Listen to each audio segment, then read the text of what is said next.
en images.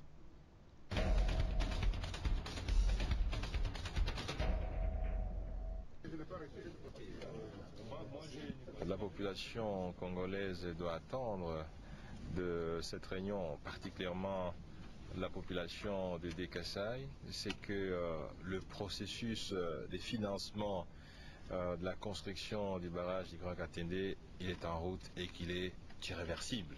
Le montage financier regroupe plusieurs étapes.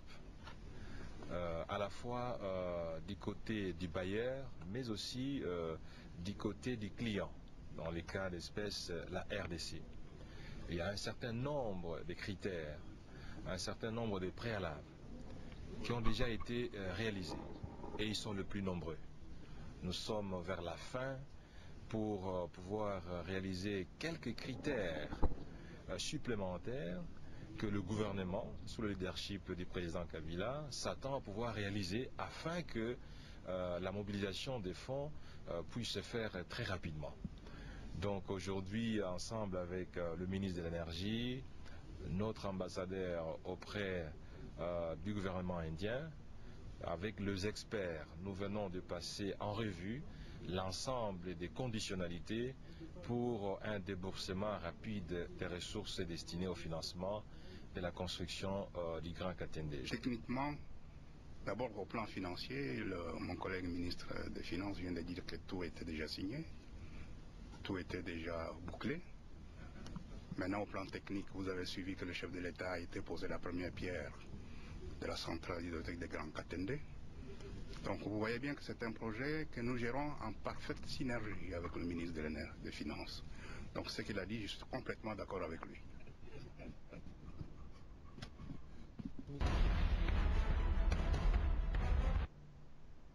Garantir la bonne santé de la femme et de l'enfant intéresse le ministère du Genre. Ceci s'est traduit par cette session de formation consacrée à la préparation de la campagne de sensibilisation des 30 jours qui devra se tenir dans quelques jours.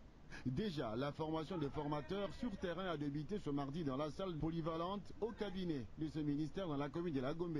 Marie-Angelou Kianamou-Fankol, ministre du Genre, se lance donc dans la lutte contre la mortalité des femmes enceintes et cela passe par les changements de comportement et des habitudes.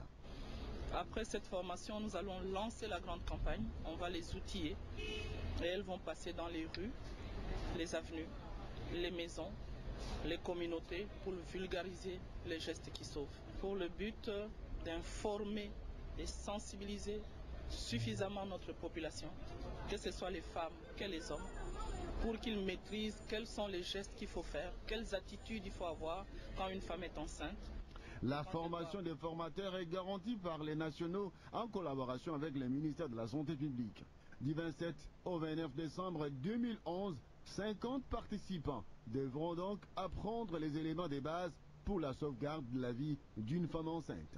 Nous avons souhaité à ce que nous puissions commencer à former les communautés, parce que les communautés vivent au quotidien avec la population pour qu'elles puissent apporter la bonne information auprès des familles, auprès des femmes, auprès des hommes, pour qu'une fois quand la femme est enceinte et quand il y a un problème qui se pose à ce niveau, que la femme ne puisse pas traîner et que cette femme puisse aller directement consulter une structure sanitaire. Et la maman congolaise ne devra pas trouver la mort au moment où elle donne la vie.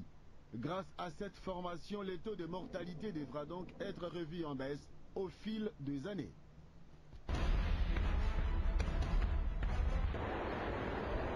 La taxe sur la valeur ajoutée sera bientôt d'application en République démocratique du Congo, d'où l'importance de cette mise au point du ministre de Finances Matata Pogno à toutes les régies financières ici représentées. Les secteurs macroéconomiques maintenant stabilisés et les indicateurs toujours au vert, l'année 2012 doit être de tous les efforts pour doubler ou mieux maximiser les recettes, a indiqué les ministres afin de renflouer les caisses de l'État en perspective d'éventuels déficits. Au cours de cette 96e réunion de l'année avec les régies financières, tous les problèmes de fonds ont été débattus et des perspectives proposées en vue de maintenir à flot l'économie congolaise.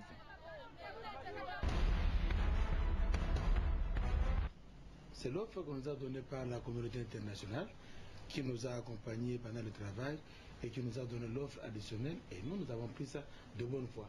Et nous nous sommes dit qu'on devait faire une pause en attendant que l'offre arrive. Mais ça prend du temps. Vous savez qu'il y avait des CLCR qui étaient en fonction. Nous avons envoyé les gens qui ne sont pas partis pour une mission d'une durée déterminée. Et nous nous sommes dit qu'à côté, après avoir amené certaines corrections, il était temps qu'on puisse reprendre. Mais les délégations vont commencer à venir dès ce week-end. On nous a donné l'offre, mais il fallait définir les tâches, que le travail devait être fait. Et pour nous, nous nous sommes dit que leur tâche était simple, c'est voir que les procédures sont bien respectées, que les gens font correctement leur travail, parce qu'on nous a accusés de ne pas être transparents. Alors nous voulons plus voir comment est-ce que le personnel de la CENI travaillait, parce que je dois encore préciser ici que nous n'avons pas de déficit technique. Le personnel de la CENI est qualifié et connaît bien son travail. Il y a eu des problèmes dus au climat d'insécurité, dus à l'atmosphère générale dans laquelle on a travaillé. Aujourd'hui, nous sommes dit c'est mieux que la communauté nationale vienne voir le travail que nous avions fait. Nous avons déjà commencé à annoncer les résultats partiels des législatives. On n'a pas reçu de contestation. Le travail, il s'est fait bien. Et les gens contestent quand vous faites mal votre travail. Le travail s'est fait bien et on donne des résultats. On n'a pas eu de réclamation jusque-là. Mais je voudrais vous informer ici que la CENI a déjà mis en prison 14 agents qu'on a trouvés qui ont fraudé, qui ont changé de PV et qu'on a retrouvés qui sont condamnés à 2 ans de prison. Donc ici, nous nous sommes dit qu'on n'a pas seulement promis, nous on a agi. Il y a des gens qui sont en prison et nous continuons à mettre de l'ordre et à attirer l'attention. C'est un exemple que nous donnons aux gens et on va continuer à servir tous ceux qui vont se laisser corrompre, tous ceux qui vont changer les résultats, ils vont aller en justice. Donc aujourd'hui, nous avons 14 agents de la CENI qui sont en prison.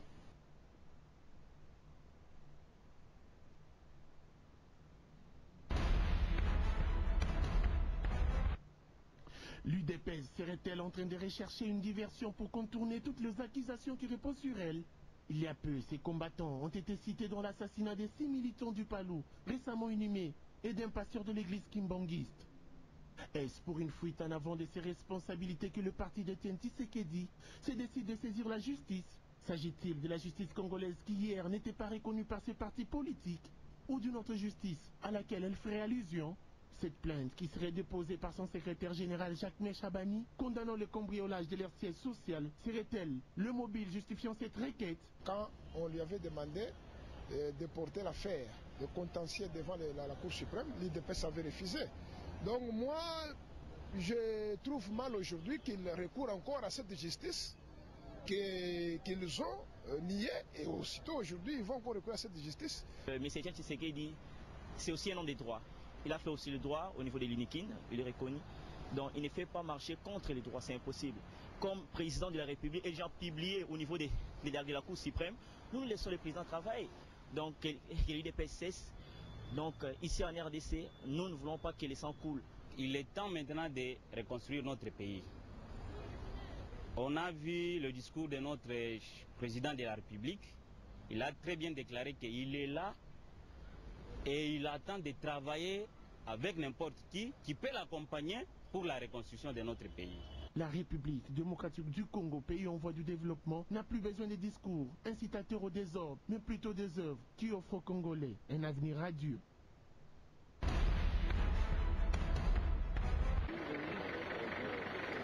À son arrivée à l'Institut supérieur des commerces, Léonard Machakomamba, ministre de l'ESU, a commencé par une visite d'inspection de la salle de promotion en pleine réhabilitation avant de présider la cérémonie de remise des véhicules aux professeurs de cette institution.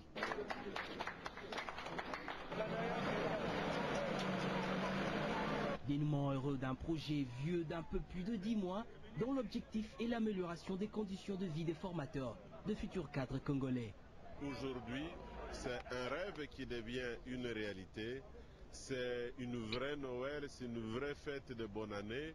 Mais au-delà, c'est faciliter la mobilité, améliorer la qualité de la vie individuelle, mais évidemment aussi au niveau de l'université. Pour le directeur général de cette école de commerce, la matérialisation de cette initiative avec l'appui du gouvernement par l'entremise du ministère de l'enseignement supérieur et universitaire est un motif de satisfaction.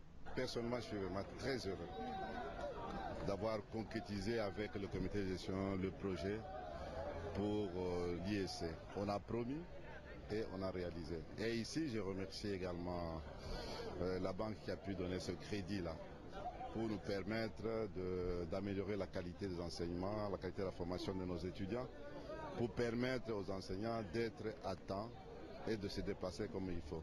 La mise en valeur du corps enseignant est...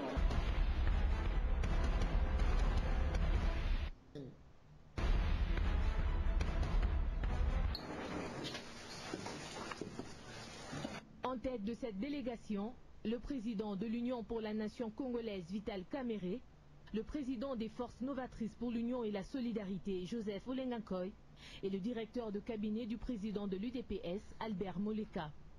Ils ont soulevé, selon le vice-premier ministre Lumanou, plusieurs préoccupations en rapport avec le droit de l'homme, le rôle de la police et le cas d'Étienne Tshisekedi qui serait, d'après ses acteurs politiques, en résidence surveillée ou privé de sa liberté. Quant au vice-premier ministre, le leader de l'UDPS vit en toute liberté et le dispositif sécuritaire était pris dans l'intérêt de l'ordre public, voire dans son propre intérêt. Il est libre.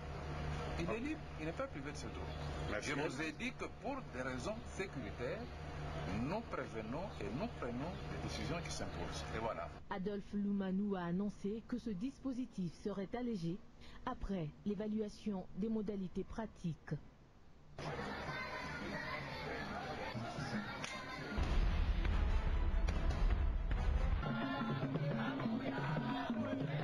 C'est dans cette ambiance de fête que s'est déroulée la cérémonie d'échange de vœux ainsi que le 16 ans d'existence de la Direction générale de recettes administratives domaniales de participation. Agents, cadres et directeurs généraux, tous présents autour de leur directrice générale qui n'a pas manqué des mots pour le féliciter pour le travail abattu durant toute l'année 2011 et surtout leur présenter ce vœu le meilleur pour l'année 2012. La DGRAD a 16 ans d'existence.